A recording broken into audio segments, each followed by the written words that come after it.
Next up is Peter Frederick. You're up, sir. You're already there. Very nice. Good evening. And he's there. It's disappointing and dismaying, particularly to anyone who cares about human rights, and especially the growing human rights crisis in India, to see that the village of Morton Grove has recently promoted, through its official channels, projects of an organization known as the HSS.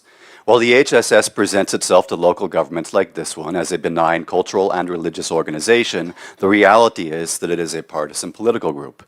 The HSS not only serves as the international wing of a fascist Indian paramilitary called the RSS, but its top leadership in America worked to help elect Narendra Modi as India's prime minister, despite, or perhaps because of, Modi's involvement in an anti-Muslim pogrom that left thousands dead in the streets. Indeed, that's the ideological goal of India's RSS paramilitary, to eradicate Muslims as well as Christians from the country.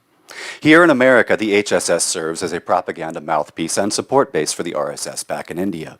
Any promotion of this group by local governments accomplishes nothing less than granting the HSS credibility even as it whitewashes atrocities currently occurring against minorities in India. Now, here in Chicagoland, which serves as a major national hub for the HSS and its various ideological affiliates, interaction with the international wing of the RSS paramilitary by elected officials is not unheard of. For instance, Congressman Raja Krishnamoorthi has a long track record of keynoting events hosted by the HSS and its ideological affiliates. He has done so, however, despite staunch criticism from many Indian American communities for doing so. He is also associated with the HSS and its ideological affiliates while pocketing tens of thousands in campaign donations from top leadership in those groups, including people like HSS's Ramesh Bhattada and VHP America's Bharat Barai here in Chicagoland, both of whom worked from America to get Modi elected in India.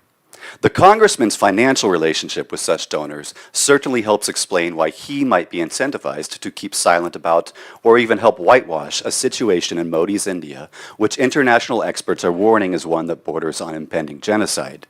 Now, no one is necessarily suggesting that the village of Morton Grove must speak out about the human rights crisis in India, although many Indian American residents of this village would probably appreciate it. However, the least that village officials could do is to ensure that they know who it is they're promoting and avoid promoting, for instance, a group which serves as the international wing of a paramilitary, which is the primary instigator and perpetrator of the unfolding human rights crisis in India. Thus, I ask you to please do your due diligence to research the HSS and understand its relationship with India's fascist RSS paramilitary. Thank you. Thank you for your comments.